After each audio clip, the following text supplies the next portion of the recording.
नमस्कार, मैं ज्योतिषी मंजूश्री। कैसे हैं आप सब? बड़े धूमधाम के साथ नवरात्रि आप लोगों ने मनाया होगा। मैं भी थोड़ा लेट हो गई हूँ।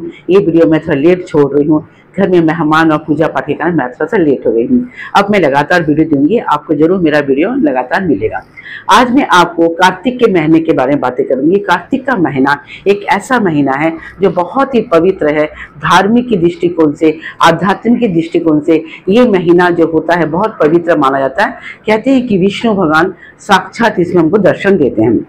आपको कार्तिक का जो महीना जो शुरू हो रहा है, ये जो हमारा जो शरद पूर्णिमा गया है, जस्ट उसके बाद से यानी कि 18 अक्टूबर से 15 नवंबर तक आपको कार्तिक का महीना रहेगा।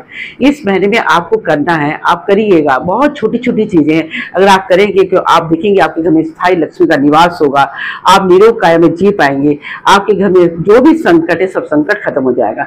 सबसे मेन होता है कि ब्रह्म मुहूर्त में नहाना। आपको सुबह उठना है, ब्रह्म मुहूर्त उठिए, 4 साढ़े 4 बजे उठिए, 5 बजे के आप नहा लीजिए। नहाने के बाद आपकी जो तुलसी है, तुलसी के पेड़ में एक घी का दीपक आप जरूर जलाइए। उसके बाद आप अपने घर में आके अपने घर का पूजा पाठ आप करिए। ये लगातार करिएगा कार्तिक महीने में। अब कार्तिक का महीना एक ऐसा महीना है, कहते हैं कि इस समय जो हरि होते हैं, मतलब श्री हरि जल में निवास करते हैं। अगर आप किसी नदी, आपके घर के पास अगर कोई पवित्र नदी है या कोई अच्छा सा पोखर है, आप वहां पर भी नहा सकते हैं। वहां नहीं नहाना है तो आप घर में भी नहा सकते हैं। कुछ दीपदान ऐसे हैं, अगर आप कार्तिक के महीने में दीपदान करते हैं तो कहते हैं कि इसको आपको बहुत बड़ा फल मिलता है। आपको मतलब हाथों हाथ इसका आपको फल मिलेगा।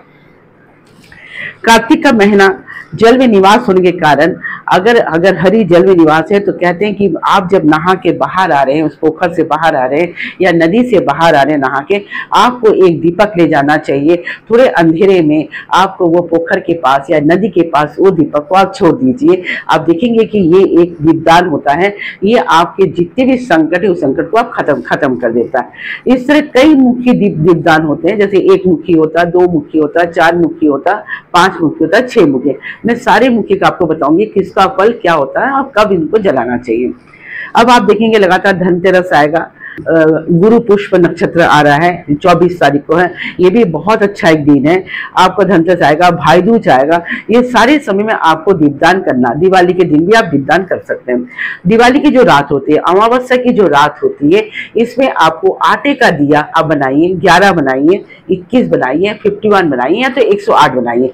आप अपने श्रद्धा के अनुसार बना लीजिए और ये सारे दिए आप दिवाली के दिन आपके घर के हर कोने कोने पर जलाइएगा। आप देखेंगे आपके घर में जितनी भी नकारात्मक चीजें हैं, माँ लक्ष्मी आएगी और जितनी भी खराब चीजें हैं वो चीज आपके घर से बाहर निकल जाएंगी। अब है कि कार्तिक का महीना, तुलसी जो आपके घर में, अगर तुलसी का पौधा आपके घर में सूख गया है, इस कार्तिक के महीने में तुलसी का विशेष ध्यान रखिएगा, क्योंकि माँ तुलसी कार्तिक के महीने विष्णु जहां पर है वहां माँ तुलसी है।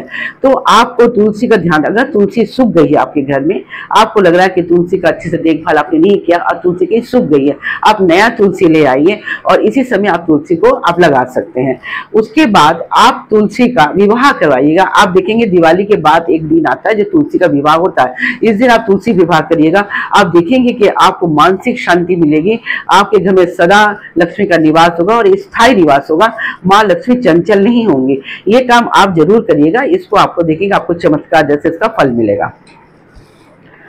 अगर आप दीपदान करते हैं तो आपको क्या क्या फल मिलता है। अगर आप दीपदान करते हैं, अब दीपदान कैसे करेंगे आपको मैं बताऊंगी।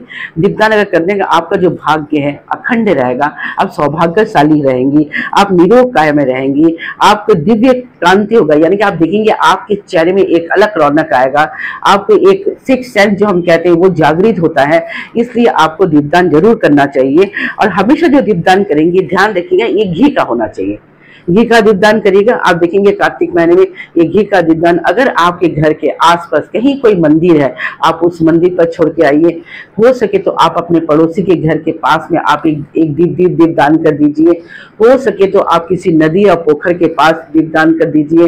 हो सके तो आप अपनी छत के ऊपर जहाँ सुना है, अंधेरा है या मैदान जहाँ अंधेरा है वहाँ एक दीप आप छोड़ के आइए। घी का दीपक होना चाहिए। अपने संकल्प के साथ उस दीप को छोड़ के आइए। आप देखेंगे वो दिया जो है आपके जीवन में रोशनी लाएगी, अंधेरा दूर करेगा और उजाला आपके जीवन में आएगा।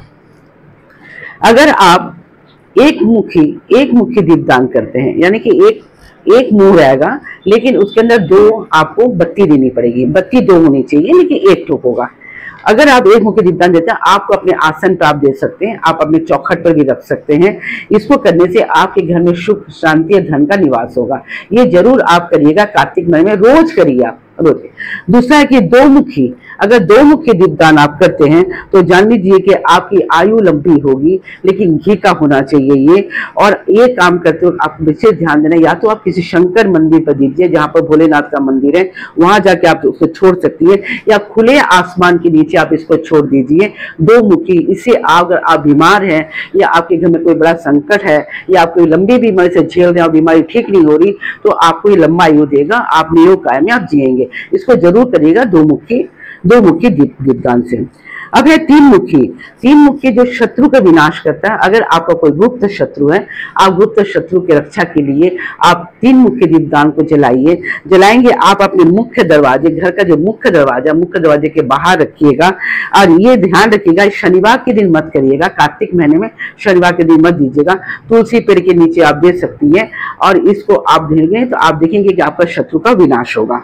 चार मुखी जो दीपदान होता है, चार मुखी दीपदान हमारे जो ग्रह को शांत करता है, हम भैरव बाबा को देते हैं। ये ग्रह शांत करेगा, आपकी स्थिति बहुत अच्छी होगी। आप देखेंगे कि आप तुलसी पेड़ के नीचे दे सकते हैं। याद विशेष ध्यान रखिएगा, रविवार के दिन आपको तुलसी के नीचे आपको दीपक नहीं जलाना चाहिए, रविवार के दिन मत जलाइएगा, बाकी दिन आप लगातार तुलसी के नीचे जलाइए। आप देखेंगे कि आपके ग्रह की शांति होगी। आप पूजा के आसन पे भी रख सकते हैं, लेकिन अगर आप इसको आप अपने दरवाजे में या तुलसी के नीचे रखेंगे, जिसका आपको फल बहुत जल्दी मिलेगा। 6 मुखी जो दीपदान होते हैं, 6 मुख होगा, आप देखेंगे उसको। वो दीपदान अगर आप करते हैं घर में तो वो मिट्टी का होना चाहिए, हमेशा याद रखिएगा मिट्टी का दीपक होना चाहिए। एक बार इस्तेमाल होगा, दोबारा ये इस्तेमाल नहीं होगा, दूसरे दिन आपको फिर दूसरा लेना पड़ेगा। ये आपको संतान के सुख के लिए होगा। जिनको संतान नहीं है वो कर सकते हैं, या जिनके संतान की नौकरी नहीं हो पा रही या जिनका संतान बीमार है, आप करिए, ये इसका फल आपको संतान को मिलेगा। 6 मुखी अगर दीपक आप दान करते हैं, ये सारे दान बहुत अच्छा होता है। इसके साथ मैं आपको मैं छोटा से एक चीज बताऊंगी, जब भी आप दीपदान करेंगे, देखेंगे कि जब दिवाली होती है, हमारी दिवाली शायद 29 तारीख को हमारा धनतेरस है, आप धनतेरस का दिन भी कर सकते हैं। आप दिवाली की जो अमावस्या होती है उस दिन रात को आपको अपनी छत पे जाना चाहिए। एक गन्ना लीजिएगा, गन्ने को पतला पतला से चीर दीजिएगा, 6-7 टुकड़ा चीर दीजिएगा।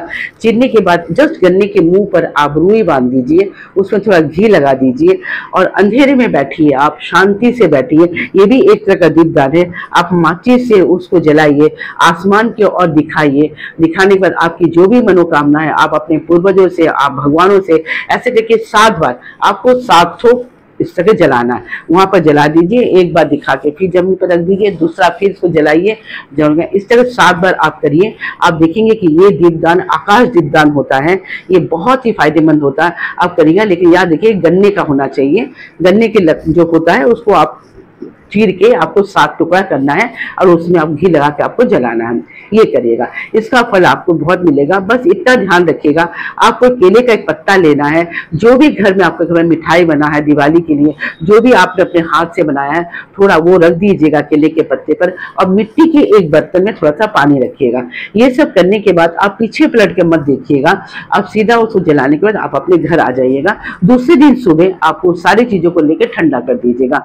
ये देखिएगा, ये आप हर साल कीजिएगा, ये दान हमेशा करिएगा, ये आपके लिए बहुत फायदेमंद होगा। अब है धनतेरस के दिन, धनतेरस को क्या खरीदना है क्या नहीं खरीदना, जानकारी आप लोगों को जरूर होगी, क्योंकि हर साल आप खरीदते हैं। मैं छोटा सा एक चीज बता रही हूँ जो आप करिएगा। धनतेरस के दिन कहते हैं तुला दान करना चाहिए। तुला का मतलब ये नहीं कि कपास, तुला दान कि आप अपनी बॉडी के, आपका जितना बॉडी का वेट है उस वेट के अनुसार, अगर आप कुछ राशन हो गया, या आप गाय को कुछ घास देना चाह रही है, या कोई भाजी आप किसी को देना चाह रही है, कुछ भी अगर वस्त्र दान करना चाह रही है, अपने वेट के बराबर अगर आप धनतेरस के दिन लोगों को दान करती हैं, तो कहते हैं कि माँ लक्ष्मी आपको कई गुना ये वापस करेगी, कई गुना आपको इसका रिजल्ट मिलेगा। इस तरह ये कार्तिक का महीना आप जाने मत दीजिए, बड़े अच्छे की तरह आप इसको मनाइए और रोज दीपक जलाइए। कुछ भी नहीं कर सकते तो कम से कम माँ तुलसी पर आप एक दीपदान जरूर करिएगा। ये दीपदान आपके लिए बहुत फायदेमंद होगा। अगर मेरा वीडियो आपको अच्छा लगता है, एक लाइक करिएगा, शेयर करिएगा और एक सब्सक्राइब जरूर कीजिएगा। नमस्कार।